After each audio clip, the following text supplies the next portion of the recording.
Hello dear students, it's Dr. Shirin Sheikh, Global Ayurveda Academy, Nagpur. Earlier we have discussed MCQs from set 2.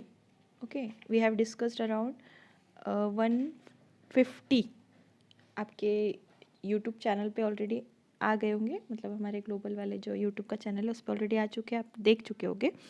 अभी हम इसके आगे 151 onward discuss कर रहे हैं. ठीक है, we are discussing this MCQ from global Ayurveda AIPGT book. 2 part में डिवाइडेड है बुक. AIPGT के एंट्रेंस के लिए बुक बनी हुई है. और मोस्ट इम्पॉर्टेंट बात यह है इस बुक में कि जो भी आपके AIPGT में जो क्वेश्चंस आते हैं तो सब कुछ अच्छे से यहाँ पे कवर किया गया है. एवरीथिंग नोट्स अलॉन्ग विद संहिता, बहुत सारे MCQs दिए हैं. और अरेंजमेंट जो है बुक की वो काफ़ी अच्छी है. आपको देख के अगर आप बुक पढ़ते हो तो really it will help you to crack AIPGT exam. ठीक है, और इसी में से हम लोग सेट भी डिस्कस कर रहे हैं, तो आपकी ये साथ में रिवीजन हो ही रही है. तो just go to nearby shop and purchase this book, it will really help you. ठीक है, now start with 151. Okay, question number 151. सुदृढ़ानि सुरूपानि सुग्रहाणि च कार्ये. ठीक है, तो पहले इसका आंसर बता देती हूँ मैं. ये किसके बारे में वर्णन किया गया है? ये यंत्र गुण के बारे में वर्णन मिलता है हमें. ठीक है, यंत्र और शस्त्र जो सुश्रुत ने वर्णन किए हैं. तो यंत्र गुण जो है टोटल 6 बताए हैं इन्होंने. ठीक है, सुश्रुत सूत्रस्थान 7th चैप्टर में हमें ये वर्णन मिल जाता है. तो सुदृढ़, सुरूप, सुग्रह आदि जो भी एडजेक्टिव्स लगे, जो भी वर्णन मिला है वो यंत्र गुण के बारे में हमें मिलता है. ठीक है, उसके बाद में नेक्स्ट क्वेश्चन हम देखते हैं. क्षार निर्माणार्थ भस्म एवं जल का प्रमाण क्या है? ओके, तो इसका राइट आंसर है ए, दैट इज़ 1:6. तो यहाँ पे नोट करना है आपको कि जब हम क्षार बनाते हैं तो जल का जो प्रमाण रहता है वो 6 पट रहता है. ठीक है, 6 टाइम्स. तो right answer is A. Next question, सुग्रहानि है. ठीक है, तो सुग्रहानि अभी हमने देखा था, सुदृढ़ानि सुरूपानि सुग्रहानि च. तो वो सुग्रहानि किस में आया था? यंत्र गुण में, लेकिन वो पूरा के पूरा सेंटेंस था. अभी जब हम यहाँ पे बात करें सुग्रहानि की, तो इसका जो वर्णन हमें मिलता है वो यंत्र के गुण में तो मिलता है, प्लस शस्त्र के गुण में भी हमें मिलता है. ठीक है, यंत्र गुण देखे हमने 6 बताए हैं, सुश्रुत सूत्र 7 में वर्णन किया है. तो वैसे ही जो शस्त्र संपत्ति है, शस्त्र गुण है, वो भी 6 बताए हैं. और ये जो सुग्रहानि है वो हमें शस्त्र गुण में भी मिलता है. और ये जो शस्त्र गुण जो मिलते हैं वो सुश्रुत सूत्र 8 चैप्टर में मिलते हैं, शस्त्रावचारणीय अध्याय में. ठीक है, तो इसका जो राइट आंसर है सुग्रहानि है. तो यंत्र गुण भी रहेगा, शस्त्र गुण भी रहेगा. तो in all right answer is D. Okay, right answer is D. Now moving forward to the next question 154. Sushruta अनुसार नखशस्त्र की लंबाई होती है. तो सुश्रुत के अनुसार अगर हम देखते हैं तो नखशस्त्र की लंबाई कितनी होती है? 8 अंगुल इन्होंने बताई है. अगर हम वाग्भट की बात करते हैं तो वाग्भट ने 9 अंगुल बताई है. ठीक है, नोट डाउन कर लीजिए, इंपॉर्टेंट है. नेक्स्ट क्वेश्चन देखते हैं. मासल प्रदेशी सीवन प्रकार उपयुक्त होता है. तो अगर मासल प्रदेश है वहाँ पे अगर हम सूचर कर रहे हैं, सीवन कर रहे हैं, तो वहाँ पे जो उपयुक्त जो इसमें का प्रकार है वो है गोफनिका. गोफनिका उपयुक्त होता है. वेलितक को कंटिन्यूस सूचर कहा गया है, रुजुगंती को इंटरप्टेड सूचर कहा गया है. ठीक है, गोफनिका रीइंफोर्सिंग कहते हैं उसको. तो मासल प्रदेश में जो सीवन प्रकार उपयुक्त होता है वो है गोफनिका. Right answer is B. Next question देखते हैं. श्लीपद व्याधि की चिकित्सा इस अष्टविध शस्त्र कर्म में करें. तो ये जो श्लीपद व्याधि में जो बताया है, कौन सा आपको कौन सी चिकित्सा यूज़ करनी है इसके अंदर. ठीक है, तो ये है विस्त्रावन. ठीक है, तो श्लीपद में आपको विस्त्रावन करना है. अगर हम बात करते हैं छेदन की, छेदन करना है तो किस में करोगे? भगंदर और ग्रंथि आदि में. ठीक है, भगंदर और ग्रंथि में आप छेदन करोगे. वेदन कर रहे हो, पंक्चर करके निकाल रहे हो तो मूत्रवृद्धि में. ठीक है, मूत्रवृद्धि में. अगर भेदन की बात कर रहे हैं तो ये आएगा विद्रधि और विसर्प. ठीक है, तो श्लीपद में हमें विस्त्रावन कर्म करना है. Right answer is A. Next question देखते हैं. संग्रह के अनुसार पाटन वेदनार्थ पायना उपयुक्त होती है. तो संग्रह ने उदक पायित, ये पायना उपयुक्त होती है, ये बताया है. ठीक है, पाटन और भेदन के लिए. उसके अलावा उन्होंने छेदन के लिए भी उदक पायित पायना यूज़ होती है बताया है. अगर हम क्षारपायित पायना की बात करते हैं तो इसमें बताया है कि शर शल्यास्थि छेदनाशु. ठीक है, अगर हम तैल पायित पायना की बात करते हैं तो सीरावेदन और स्नायु छेदन के लिए यूज़ होती है. ठीक है, तो पाटन और भेदन के लिए कौन सी पायना उपयुक्त होती है अकॉर्डिंग टू संग्रह? आंसर विल बी बी, उदक पायित. नेक्स्ट क्वेश्चन देखते हैं, जलों का संग्रहणार्थ उपयोगी जल दिन में बदली करें। ठीक है, अगर हम जलोका को स्टोर कर रहे हैं तो हमें जो उसका पानी है वो कितने दिन में बदल करना है, चेंज करना है। तो आपको थर्ड डे, प्रति थर्ड डे, हर तीसरे दिन आपको उसका पानी चेंज करना है।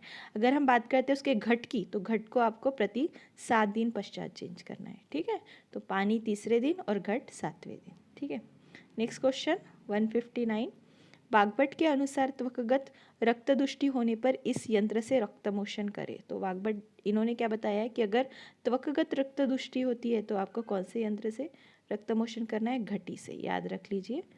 ठीक है, घटी से। ओके, नेक्स्ट क्वेश्चन, पादांगुष्ठ समा इस भगंदर पीड़िका की विशेषता है। तो वातज, वातकफज, वातपित्त, सन्निपातज, इन सब में हमें किस में मिलता है ये लक्षण? तो हमें ये लक्षण जो मिलता है वो मिलता है हमें सन्निपातज भगंदर पीड़िका में मिलता है। ठीक है, शंभु का वर्त, इसको बोला गया है शंभु का वर्त। ठीक है, उसके बाद में देखते हैं वातज, इसको शतपोनक बोला है। ठीक है, शतपोनक। वात कफज रुज, रुजु। उसके बाद में वातपित्त परिशेपी, इसको क्या बोला है? परिशेपी। ठीक है, ये जो शतपूर्णक आदि के जो भी वर्णन मैंने बताया अभी, ये वाग्भट और संग्रह ने कहा है। ठीक है, और पादांगुष्ठ समा, ये जो लक्षण मिलता है हमें इस भगंदर पीड़िका में, तो वो है सन्निपातज भगंदर पीड़िका। ठीक है, तो right answer is D. Next question 161, चातुर्तक ज्वर में इस स्थान पर सीरा व्यक्त करें। तो इसका राइट आंसर है स्कंद संधि के नीचे। अगर चातुर्तक ज्वर है तो आपको स्कंद संधि के नीचे जो है आपको सिरावेद करना है।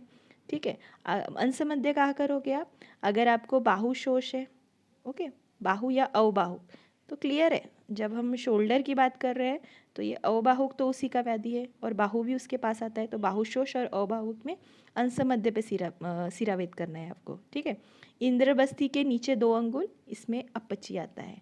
ठीक है, अपची। उसके बाद में त्रिक संधि मध्य, ये याद रखिए, त्रिक है तो तृतीयक, त्रिक है तो तृतीय, तो त्रिक संधि मध्य कहाँ करोगे आप? तृतीयक ज्वर में। ठीक है, और स्कंद संधि के नीचे इन केस ऑफ चातुर्थक ज्वर। तो right answer here is D, स्कंद संधि के नीचे आपको सिरावेद करना है इन केस ऑफ चातुर्थक ज्वर। नेक्स्ट क्वेश्चन देखते हैं 162, भ्रू प्रदेश पर बंध बांधना चाहिए। ओके, तो इसका राइट आंसर क्या है? देखिए, स्वस्तिक, खटवा, चीन और विताने से 4 ऑप्शन दिए हैं, तो राइट आंसर है इसका स्वस्तिक। ओके, तो इसके अलावा भ्रू प्रदेश के अलावा संधि प्रदेश होगा, उसके बाद में स्तनांतर प्रदेश होगा, यहाँ पे भी हम स्वस्तिक बंध बांध सकते हैं। अगर हम खटवा की बात करते हैं तो हनु शंख गंडेशु खटवा, हनु प्रदेश में, शंकर प्रदेश में, गंडा प्रदेश में आपको खटवा बंध बांधना है। ठीक है, अगर हम चीन की बात करते तो चीन तो एकदम ही कहाँ चले गए? अपांग रीजन में चला गया है चीन, किसी से कोई लेना देना नहीं। ठीक है, अपांग दूर चला गया, ऐसे टाइप का कुछ तो भी याद रखना है आपको।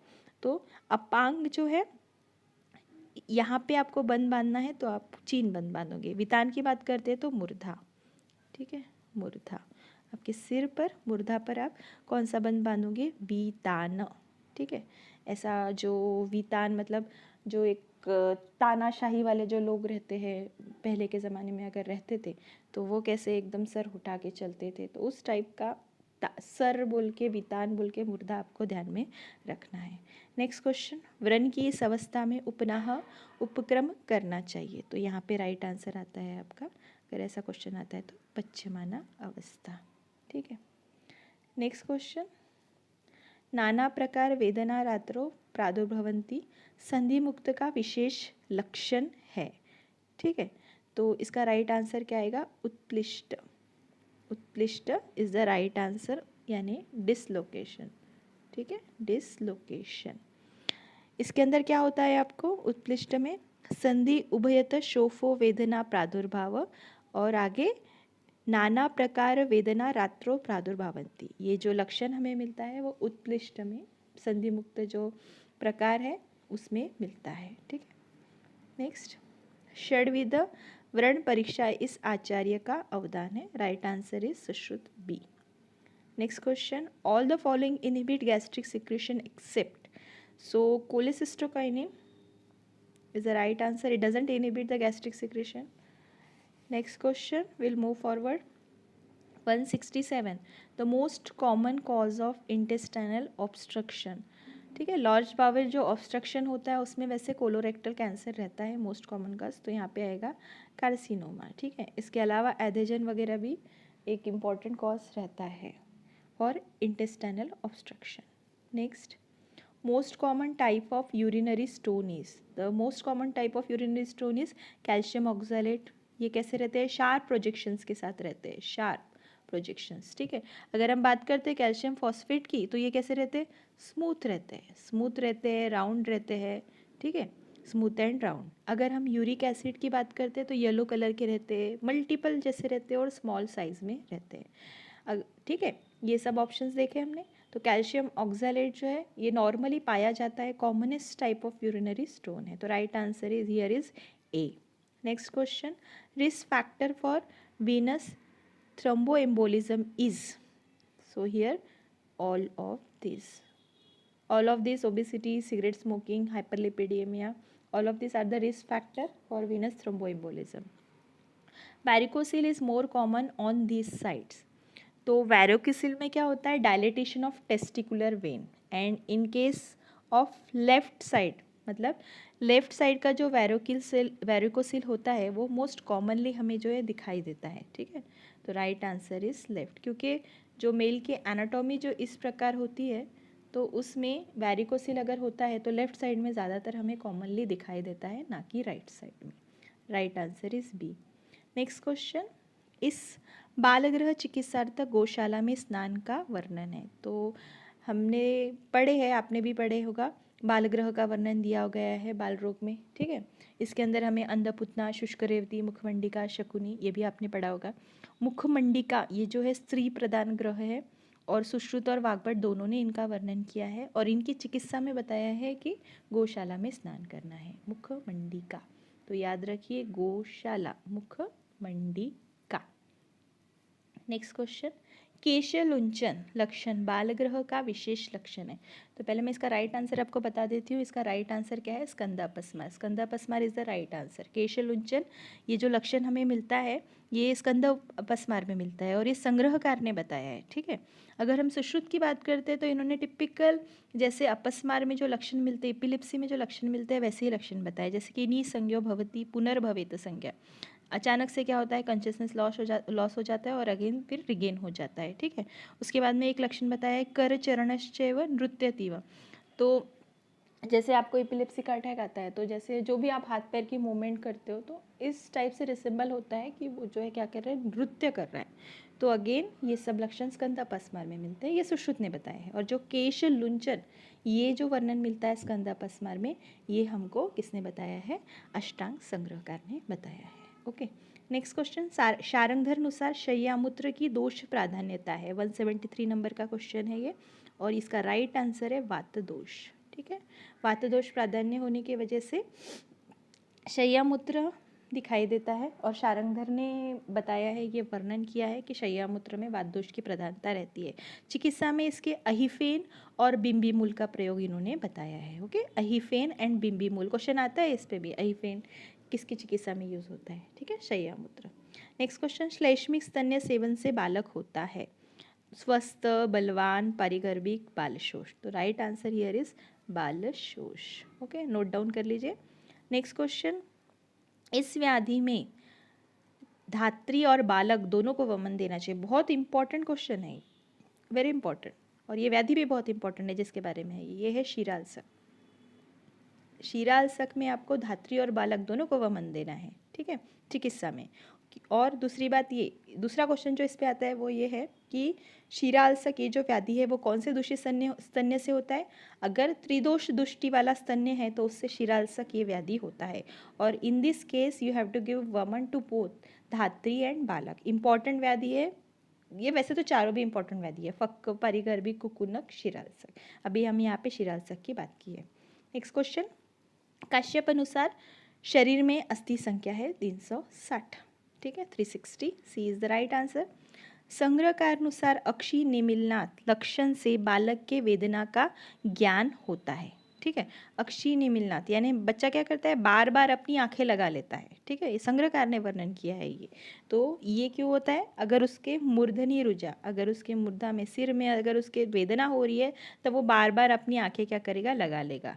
ठीक है, अगर हृदय में वेदना होंगी तो जिह्वा ओष्ठ दशन ये बताया है, वो क्या करेगा, अपनी जीभ ओठ को दांत से दबा देगा। ठीक है, कोष्ठ में वेदना हो रही है अगर उसको, तो क्या करेगा वो, स्तनदंश, स्तनदंश करेगा। ठीक है, तो ये सब लक्षण बताए हैं, ये संग्रह ने बताया। इसके अलावा काश्यप ने भी अलग अलग व्याधि में अलग अलग लक्षण बताए, वेदना अध्याय के अंदर उन्होंने उसको वर्णन किया है।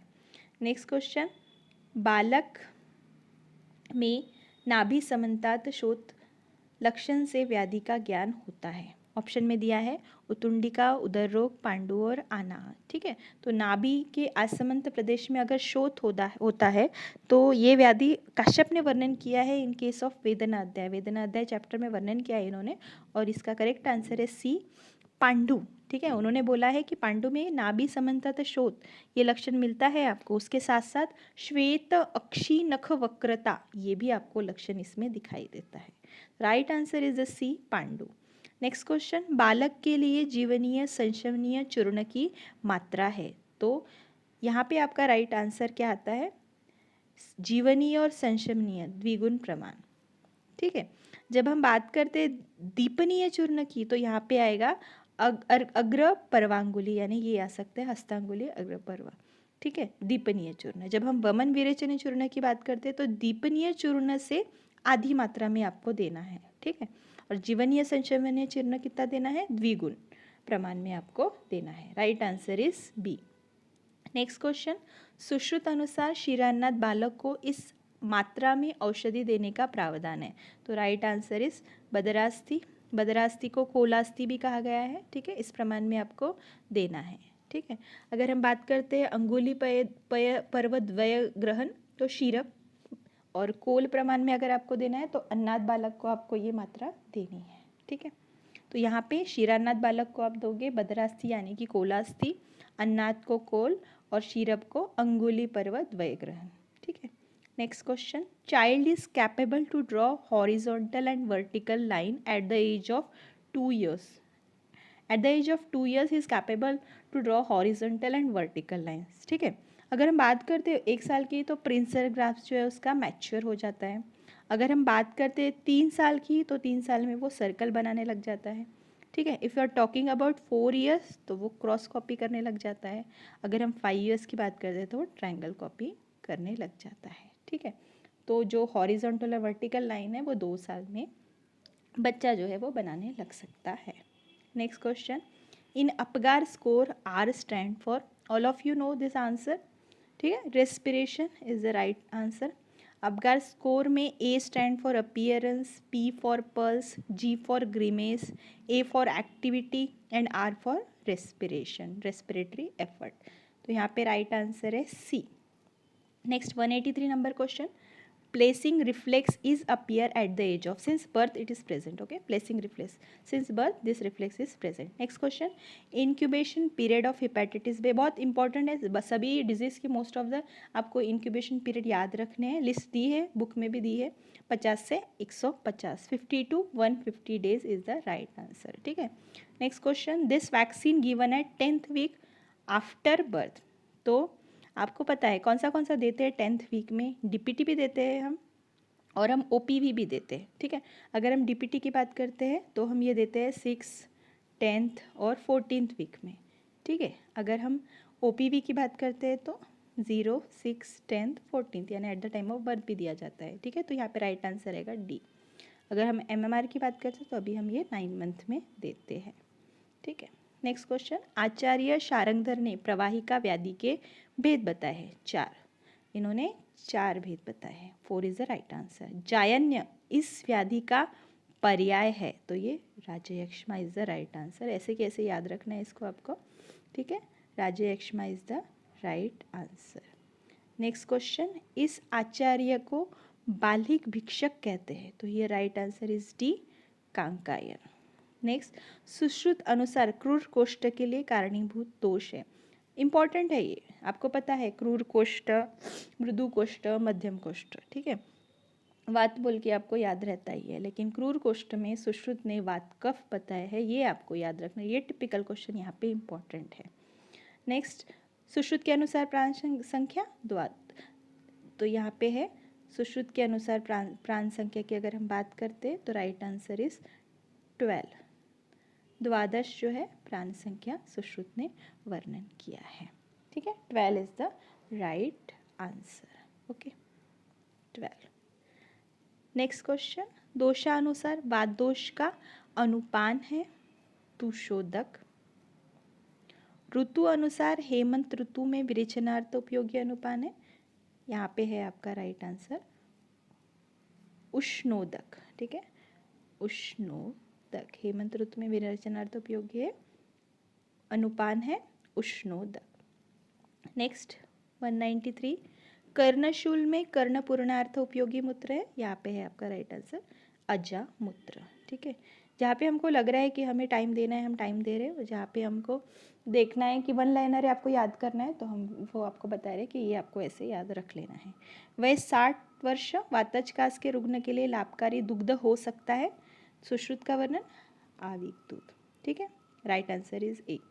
195, निम्न में से प्राकृत निद्रा है तो क्या है, मन शरीर संभ्रवा आगंतुकी श्लेष्म समुद्भवा भूतदात्री भूतदात्री, मतलब क्या, रात्रि स्वभाव प्रभाव, यानी कि जो हमको रात्रि स्वभाव से जो नींद आती है दैट इज़ द प्राकृत निद्रा, उसको भूतदात्री भी कहा है। मन शरीर श्रम संभव, यानी जब आपका मन और शरीर थक जाता है, श्रमिक हो जाता है, थक जाता है, तब जो नींद आती है दैट इज़ दिस वन। आगंतुक की कोई भी एक्सटर्नल फैक्टर के वजह से बीमारी जो भी है, जो भी एक्सटर्नल ट्रॉमा इंजुरी उसके वजह से जो नींद आती है वो। श्लेष्म समुद्भवा, कफ के बढ़ जाने से जो नींद आती है वो, ठीक है। तो ऐसे निद्रा के प्रकार जो है हमें चरक सूत्र 21 अध्याय में मिलते हैं और 6 प्रकार बताए हैं इन्होंने। अगर हम सुश्रुत की बात करते हैं तो उन्होंने 3 प्रकार बताए हैं, ठीक है। तो यहाँ पे राइट आंसर है आपका डी भूतदात्री। नेक्स्ट क्वेश्चन, आद्र चर्मावनबद्ध ही योग गात्रम मन्यते नरा, तो यहाँ पे क्या आंसर है गौरव, ठीक है। त्रिस्कंद में समाविष्ट नहीं है, त्रिस्कंद हेतु लिंग औषध ये सब त्रिस्कंद में आता है, जो समाविष्ट नहीं है वो क्या है दोष। दोष त्रिदोष में आता है, वात पित्त कफ, या फिर इसको त्रिस्थून भी कहा गया है। नेक्स्ट क्वेश्चन, आचार्य ने ग्रहणी व्याधि का समावेश अष्ट महागध में किया है, तो here right answer is your Vagbhatacharya, Vagbhatacharya is the right answer, important है ये। प्रयोगदान विज्ञान सिद्धि सिद्धा सुखप्रदा जीविता भी सर्वैद्य, याद रखिए। नेक्स्ट क्वेश्चन, पीत करवीर का प्रथम वर्णन राजनिघंटु में आया है, ठीक है। तो यहाँ पे हमने हैं आगे के क्वेश्चन डिस्कस किए 151 to 200। नेक्स्ट जो MCQs है वो तुरंत जल्दी आपको अपलोड हो जाएंगे और आपको मिल जाएंगे, ठीक है। तो अच्छे से पढ़ाई कीजिए, ये बुक में दिया हुआ है हमारे ग्लोबल आयुर्वेदा AIPGTQ बुक, मैंने बता दिया है आपको, पहले ही बता दिया स्टार्टिंग में। उसके अलावा अपना ऐप भी है, ग्लोबल आयुर्वेद का ऐप है, आप उसको प्ले स्टोर में जाइए, लॉगिन कीजिए, वहाँ पे आपको रिसर्च टाइट का और आयुर्वेद इतिहास के डेमो लेक्चर्स भी मिल जाएंगे। यू गो थ्रू दिस और आप चेक कीजिए उसको कैसे लगते हैं आपको वो वीडियोस लेक्चर्स, आपको क्या हेल्प मिलती है आप बताइए। आप बाद में हमें इसके बारे में अगर कोई क्वेरी रहती है तो also you can ask, okay, ठीक है। Till then bye and please keep studying.